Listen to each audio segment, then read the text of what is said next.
How's it going, everyone? Justin here with MyManjustins Collectible Emporium, and I'm your man for Pokemon cards, card analysis, and Pokemon investment consulting.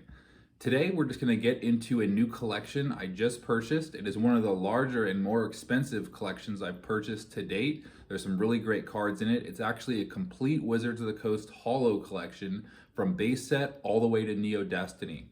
So we're going to get into the collection. I'm going to talk about and highlight some notable cards for investors and collectors, such as the Neo Destiny Shining set. There's a lot of other cards within the Neo series, the Ho-Oh, the Celebi, some of the other Shinings, the Shining Magikarp and Shining Gyarados, as well as just various cards throughout the set, like Blaine's Charizard and the Gym Challenge set. So we're going to get into that right now. We're going to talk about it. All right, so here it is. Now the sets are organized as far as I can tell from their release date. So we're started off with the base set, first English set released. And of course the card here that is going to be the notable card is going to be this Charizard. And it's a pretty nice specimen of the cards. You can see there's a little bit of marks here on the border. But overall, it's a pretty nice looking card, excellent to very light play condition. There's a little bit of scratches on the front there. So now, and just to note, these collections, the majority of them, what I think I'm probably going to do, because I happen to have a lot of the commons and uncommons in the sets, is that I'm going to sell these sets in complete or near complete sets, where they'll be complete Holo sets and near complete uncommon, commons, and rares, because from what I've noticed, that a lot of people are liking collecting that way. It's just a good way to collect. You get to experience the set in its entirety and all the various types of artwork within each set. And that is one thing that's cool about the Pokemon sets, is that each set has its own theme, and you can appreciate it in that way. Just to note, this Raichu, this is the only one that they actually put the Evolutions Raichu in the set. That isn't the actual base set Raichu, but all the rest are the normal base set cards. Next, of course, is the Jungle set, and some of the more notable cards. The Jolteon is probably one of the major chase cards, as well. The Flareon and Mr. Mime and Clefable are a little more up there as well. The overall condition on these is anywhere from near mint to light play. So if I do sell them in collections, or the ones I do sell in complete collections, will be labeling. I'll go through each card and label the condition of each one, just so there's no confusion. Here is one of the other major chase cards in the set. Just a little bit of wear on the borders. I would call this about excellent condition, rather than light play, because it seems like it was probably just handled roughly and not stored as good as it could have been, rather than actually played, is what some of these cards seem like. One interesting card here is the pre-release first edition Aerodactyl. I think those pre-release stamps look pretty cool on the card, and the Aerodactyl being the second pre-release card behind the Clefable. Articuno is a card that has held value really well as well. The Dragonite, of course, the Gengar are all going to be on the top. As a matter of fact, the fossil set did pretty well, especially on an individual level with the cards. A lot of these cards have stayed pretty high in price, up into the $20s and $30 range on some of the higher end cards. And one thing to note about the Jungle and Fossil set is they printed a lot of these cards. So that had an effect on bringing the value down on some of those, just because they were so mass printed. Next is the base set 2 set. This set is probably one of the least valuable about the sets, because, you know, it was just kind of, there wasn't a lot of anything special in it. They kind of mixed the 3 preceding sets and changed the holo pattern. There's this kind of bubble holo pattern in the holo area, as you can see. So they switched it up like that, and they added in the cards from all the various sets. So it kind of like completed all of the sets until then with some of the more popular cards from Base, Jungle, and Fossil. The next set here we have is the Team Rocket set. This set has a few first editions in it. So this is one of the things I'm going to have to figure out as far as selling in sets, because it might be more profitable, especially because like some of these cards are in really nice condition, to sell these individually rather than sell them as a set with some first editions and some unlimiteds.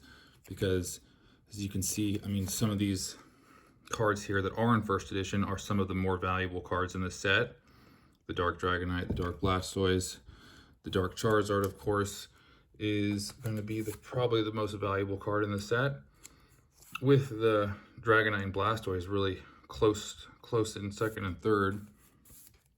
There is some more first editions in this set, and overall the condition of these cards is around that near mint to excellent range.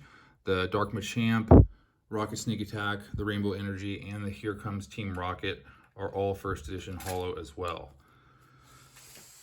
So, and there's even the secret rare, and this is the first secret rare released in the English sets, the secret rare Dark Raichu. Moving on, we got the Gym Heroes set, and this set has some really nice cards in it. The Blaine's Moltres is one of the more valuable cards. This set didn't do as well as the Gym Challenge set. The Gym Challenge set really has some popular cards in it, but this is still a really nice set as a whole. The Rocket's Moltres is a really nice one. Hitmonchan, the Rocket Scyther, and Sabrina's Gengar are very popular among the higher value cards in the set. This next set here, the Gym Challenger set, is really where we got some nice cards. The Blaine's Charizard, of course, is actually one of my favorite Charizard arts. I was much happier with this artwork than, for example, the Dark Charizard in Team Rocket set. It just, you know, you get the front of the Charizard, he's blowing fire. The fire looks really good in the holo. As you can see here, the holo pattern kind of accentuates the fire, makes it pop out a little better. This set also had a Venusaur in it. The Blaine's Arcanine is another very valuable card. And even in this set, the Rocket's Mewtwo is in first edition. So this here alone is going to be around $100 itself, which is another reason I'm going to have to consider if I'm going to sell this set as a set, complete holo set, or if I'm going to piece it out individually because of some of these more valuable cards, as well as the Koga's Ditto being in first edition. Another really nice card in the set is the Rocket Zapdos. Moving forward, we go into Neo Genesis, and the Neo Genesis was a really nice set, just kind of kick off the Neo era. And the chase card in this set, of course, was the Lugia. And this set is one of the more valuable. Neo Destiny is definitely the #1 in value in the Neo sets. And between Neo Revelation and Neo Destiny, I think Neo Revelation might be a little more valuable, but I think this collection has more holos in it. So as you can see here, the Slowking is among the more valuable ones, but it also has some cards in this set that are not as especially valuable. The Skarmory, the Kingdra, the Jumpluff are all, sometimes you can get them for less than $10. Some of these cards, this card here is a notable card because it has such a low PSA 10 population. This one is not going to be a PSA 10, but it is still in very nice condition. About near mint. So yeah, I mean the cards in this collection are all around that condition where they're going to have most likely most of the time are going to have a bit of light wear on the back border, but overall very collectible cards among the higher end, especially for these older cars. But nothing like PSA 9. I don't think there's any PSA 9 cards in this collection. And in the Neo Discovery set, I didn't say this is one of the most valuable because there's a lot of cards that are kind of in the lower range, but the set really does make up for itself with this Espeon, as well as the Umbreon, which has just a awesome artwork. It actually reminds me of the artwork on the Skyridge Umbreon, which also has a moon in the background. And it just looks really nice. You know, Umbreon's so dark that it makes it look like the Pokemon itself is a silhouette against the backdrop of the nice blue moon with that nice aura coming around it, where it has a lighter blue that emanates out to a darker blue. It just looks really nice. Another card in this set that's really valuable would be the Tyranitar.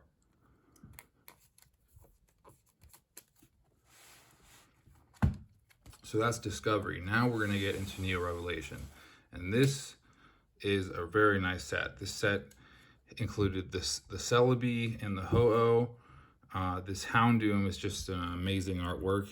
It's kind of reminiscent of that Umbreon, just with a kind of more evilish red glow in the background rather than that blue. And I'm gonna put that in the sleeve. The set also had all of the legendary dogs in it, Anti-Raikou and Suicune, which really added value to the set because they're especially nice artworks and they're among the more valuable cards in the set, making the Neo Revelation set an extremely collectible set. And on top of all that, we see in this set the first releasing of Shining Pokemon in the Wizards of the Coast English sets. So here we have the Shining Magikarp and Shining Gyarados. And actually on Wednesday, I have both of these cards coming in from PSA, both in first edition and PSA 9. So I'll be showing those off as well as soon as I get them. I was really happy to see those PSA 9 grades, especially with how scrupulous PSA has been lately. But yeah, the Neo Revelation set is an amazing set. And then comes Neo Destiny, which even just totally outdoes itself. We have dark and light Pokemon, awesome artworks, very innovative artworks, like the Dark Gengar here, for example. It's kind of got this 2D look, like it's a shadow itself. The Dark Houndoom, the Dark Espeon, this alone here is probably a $50, $60 card. The Dark Feraligatr, same thing.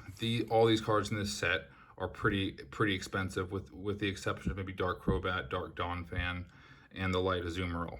But the rest are going to be at least $30. The Light Dragonite is awesome, and this was the first set to showcase the Light Pokemon. The Light Arcanine here is an especially sought after card because it's got such nice artwork. You know, he just looks very lofty there with this flowers in the background. Definitely you get the feel of a light Arcanine. Tiny bit of wear, but nonetheless doesn't look much scratching on the front or anything, and it's a kind of card that looks great in a binder. Now really, the really special cards in this set is they just went all out with the Shining Pokemon, and that's what this set is really known for too. So on top of all these great Pokemon in the set, we also get this complete set of Shining Pokemon. And the only card that was not included in this whole collection was the Shining Charizard. I actually have a Shining Charizard myself in PSA 8 condition. So just show them off all at once. Make that I'll make this the picture in the thumbnail. So there it is, bam, all the Shining Pokemon. So yeah, very cool. You know, they introduced these and they just went all out with it. Some good Pokemon choices, especially the Raichu, Kabutops, Tyranitar, the Steelix, Mewtwo, Noctowl, then of course Charizard as well. So these cards, I would say, just to do some insight on these cards, I think these are the kind of cards that are good right now to even invest in lower grades. And when I say lower, I'm talking 4, 5, and 6 grades. I'm not talking super low for these ones. But since these cards are extremely rare, and even in those grades are getting somewhat more rare, and the other higher grades are kind of being held on to by collectors, and they're just really high in price right now. There's the ability for a new market of lower grade Shining cards that are still, and when I say 4, 5, and 6, because in the 4, 5, and 6 grades, you still get cards that are, they still look good. They're still on the level where you don't have anything major taking away from the artwork in itself. Like when you look at it, you don't notice some big crease or dent or something that makes you notice that more than anything. It's still, when you look at it, a really nice piece of art, and would look good in any collection. So I think these are good to have for kind of a more aggressive investment to send into PSA to get graded, because they're all right in that kind of area around the 4, 5, 6. Maybe one of them would be a 7. Here we got another Suicune, which is cool. A couple extra Ninetales and Hitmonchan. Moving on, here there is just some rare non-holos from the sets, kind of from various sets. We got Fossil and Jungle in here. I'm sorry, these are all Fossil, and then a Gym, and a couple Jungles at the bottom. Yeah, so here's some more Jungle and Destiny, Discovery, some more Fossil and Jungle.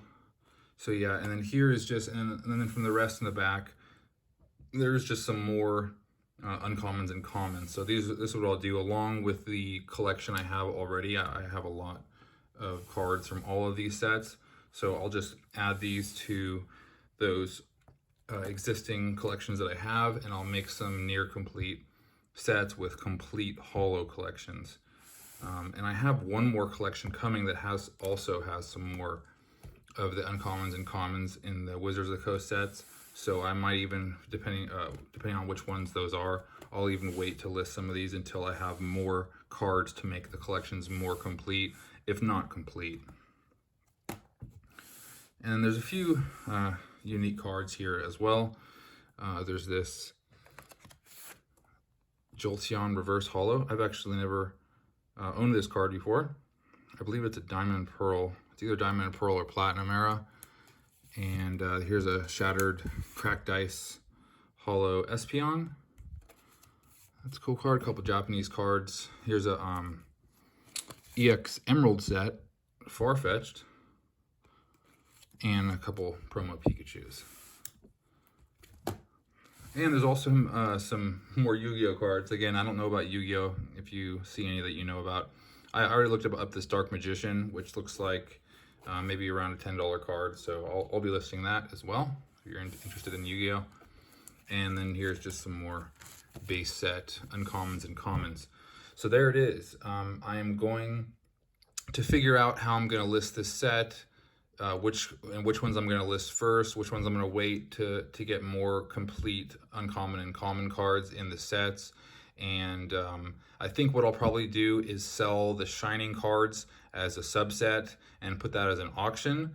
But yeah, just stay tuned, and maybe send me a message on eBay or Instagram, and if you're interested in anything, and we can talk about it. I'll let you know what I'm going to do as far as how to sell it and which ones I'm going to sell individually, and let me know what you're interested in, and I'll let you know how, if I'll be able to sell certain cards individually that you're interested in, and we can talk about that. So thanks for tuning in. I have another major collection coming in tomorrow, the next day, and then another collection after that has some really cool cards from the E-Series, and those will be coming in within this week. So those will be coming up next as well, and I'll be posting those. And until then, I will see you on the next broadcast. Thanks.